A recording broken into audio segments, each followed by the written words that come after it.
put u selo Todorići gdje je ubijen Marokanac.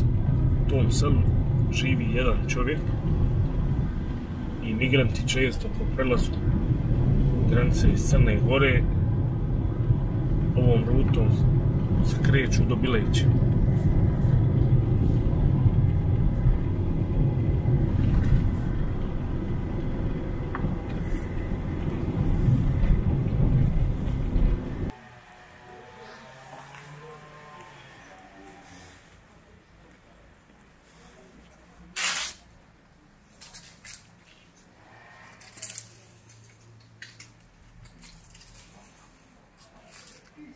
Kaže, ubijen oni migrant u Todorićima, selo Vrajska. Te ja zovem efendija, velju, jest, Bogam, istina je, velju.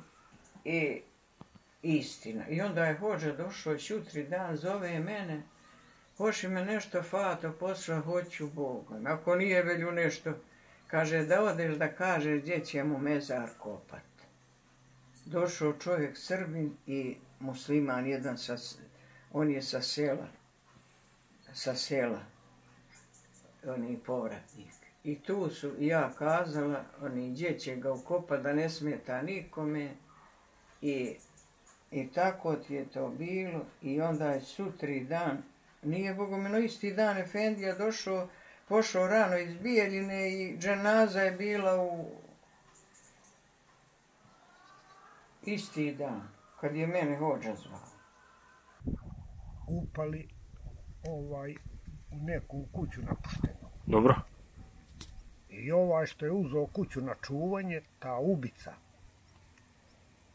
To je Čomić, jel? Jes. I on kao on njima govorio da on uzeo po čuvanje tu kuću i ta kuća da je na njegovu obrazu kao. I onda upozorio ih, ali oni vidjeli su da je sama kuća, nema niko, znaju da nema niko blizu i onda su ti kao otpor dali. Zapucao i sasvim ga u drugoj prostoriji ubio. Prepao se. On nije odmah javio, znate vi to, da ga je ubio. No, do 2 dana. Posle, ja? Ja. Pa velja, ako je pušao otpor, ubio ga, ja ću reći. Ja bi to i njemu rekla. Što nije si odmah rekao, ubio sam ga. Eto ti. I tako meni žao, nije se ja išla ni na dženazu, ono običaj da ženske ne idu. I onda je efendija došao iz mezara, ovdje kod mene na kafu. Kaže, te žalosti, mlad, kaže. Mlad, kaže, mora biti jedno 20 godina, nema više. Eto, 21, to.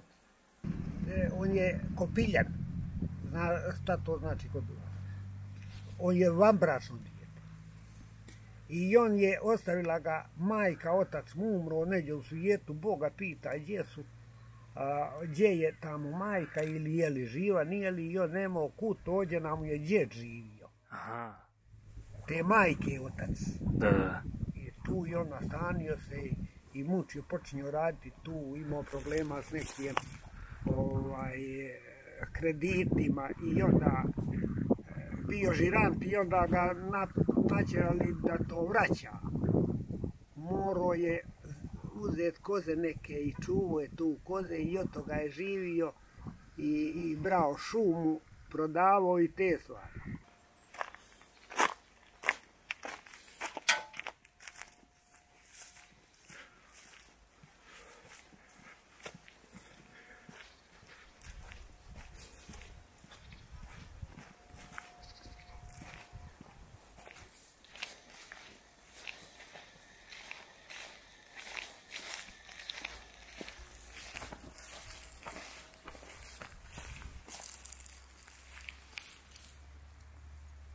Efendija je dao tamo šta ja znam gdje se to dala.